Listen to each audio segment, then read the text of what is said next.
రైతులకు గిట్టుబాటు ధర మీద ఈ వీడియో చేయడం అనేది ప్లీజ్ ఈ వీడియో పూర్తిగా చూసి షేర్ చేయండి. అందరికీ సంక్రాంతి శుభాకాంక్షలు. పిల్ల పాపలతో అందరూ సంక్రాంతిని బాగా జరుపుకోవాలి. ఒక చిన్న సమస్య మీద నేను వీడియో చేయడం అనేది, ఒక రైతు కంది పంట పండిస్తే ఆ పంటకు గిట్టుబాటు ధర లేక అమ్మలేక నష్టం వస్తుందని ఇంట్లో పెట్టుకున్న వాళ్ళు చాలామంది ఉన్నారు రైతులు. ప్లీజ్ దయచేసి ప్రభుత్వాలకి ఈ వీడియో షేర్ చేయండి.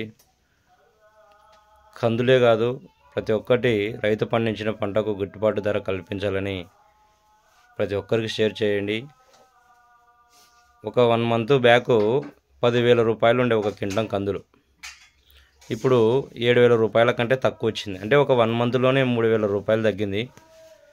దయచేసి ఒక రైతు కష్టం ఎట్టుంటుందంటే, ఆ పంట వేసినప్పటి నుంచి కాపాడేంత వరకు 100 రోజులు కష్టం. అది ఒక గింజ రైతు చిట్టిపోతేనే దాన్ని ఏరి మళ్ళా బుట్టలు వేసుకుంటాడు.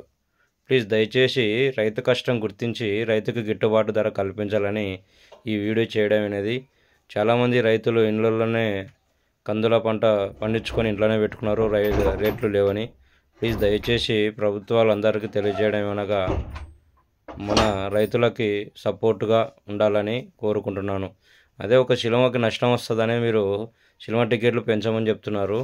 దయచేసి రైతుకు నష్టం వస్తుంది, ఇప్పుడు రైతువి కానీ పెంచాలని కోరుకుంటున్నాను.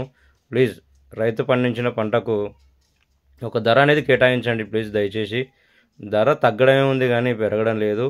ఏదైనా కానీ రైతు పండించిన పంటకు గిట్టుబాటు ధర కల్పించాలని ఈ వీడియో చేయడం అనేది. ప్లీజ్ ప్రతి ఒక్కరు ఈ వీడియో షేర్ చేయండి.